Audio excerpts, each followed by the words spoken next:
Who gets paid during a government shutdown? Let's discuss. So the first group that I want to discuss is your surviving spouses and military retirees, because they're paid out of the military retirement fund. And that is separate from where active duty is paid. And so those individuals, at least in this shutdown, won't be negatively affected in any way, shape, or form. They will still receive their normal monthly pay. Now let's talk about your active duty component. So this is your traditional branches: Army, Navy, Marine Corps, Air Force, and now Space Force. So they are funded through appropriations. And they, as of the government shuts down, will not receive their pay. At least not initially. And I'll get more to that in 1 second. But as it is now, without the passage of a special bill, the military active duty components and the personnel who work for the military through the DoD will not get paid. Now, the other component for our military is the Coast Guard. The Coast Guard is not funded through the DoD. It's funded by the Department of Homeland Security. They would also be negatively impacted by this and would not receive pay, at least as the way it stands now.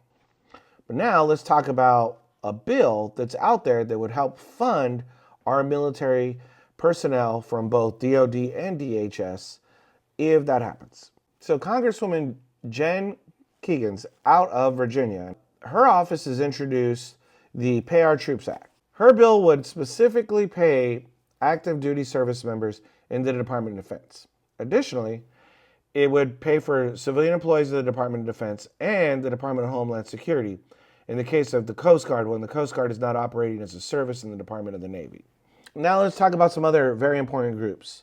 Let's talk about veterans. Veterans who are receiving service-connected disability, GI Bill, benefits. Will they be impacted by a potential government shutdown? The shorter answer is no. The VA comes out of a different appropriation process. So veterans, healthcare and burials, that should still go on.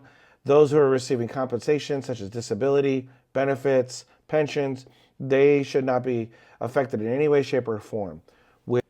This is also true for those who are receiving benefits such as Social Security, Medicaid, and Medicare.